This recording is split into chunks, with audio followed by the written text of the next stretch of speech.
MPSCने याच्यामध्ये तक्रार दाखल केली होती आणि मुंबई क्राईम ब्रांचने याच्यावरती इन्व्हेस्टिगेशन चालू केलं होतं. प्रायमरीली ह्याच्यामध्ये ज्या गोष्टी आढळल्या त्या अनुसरून मला वाटतं MPSCने याच्यावरती कॉल घेतलेला आहे. ही परीक्षा जी आहे, रिझल्ट जे आहे तो रद्द करण्यात आलेला आहे. पुन्हा ही परीक्षा घेण्यात येईल.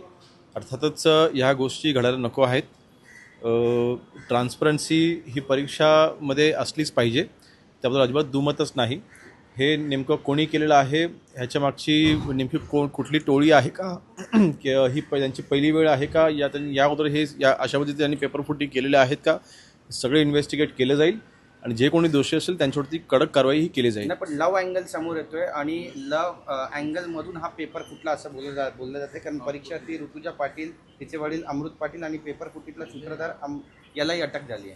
मी तेच म्हणतोय, ह्यामध्ये कुठल्या उद्देशाने हे केलेलं आहे ह्याला मला वाटतं प्रामुख्याने महत्त्व नाही, परंतु ही गोष्ट पेपर फुटीला ज्यांनी तिथे सहकार्य केलेलं आहे किंवा जेव्हा इतक्या सिक्रेट्समध्ये जेव्हा परीक्षा होणं अपेक्षित असताना नेमकं सिस्टममधल्या कुठल्या व्यक्तीच्या मार्फत हा पेपर लीक करण्यात आला, का करण्यात आला हे नंतर, परंतु करण्यात आला हे पहिलं शोधणं महत्त्वाचं होतं. ते आपण शोधलेलं आहे आणि त्यांच्यावरती आपण कारवाई करतो आणि हे पुन्हा कसं होणार नाही ह्याकडे देखील उपाययोजना देखील ह्याच्यातून शिकवण घेऊन नक्कीच त्या देखील उपाययोजना आम्ही करू. MPSCचे अवर सचिव आहेत अभिजित लेंडवे यांना गुन्हे शाखेनं आता ताब्यात घेतलं. मी तेच म्हणतोय, ह्यामध्ये जे कोणी दोषी असतील यांच्यावरती कडक कारवाई केली जाईल.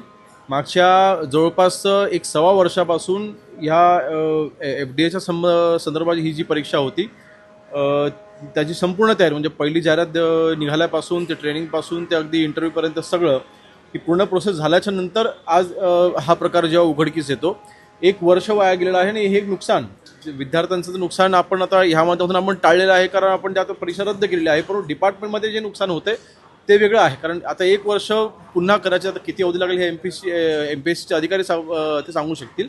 परंतु हे नुकसान डिपार्टमेंटचे देखील आहे. आम्हाला जी भरती होणं वेळेत अपेक्षित होतं त्याचं न होता त्याला डिले होणार आहे.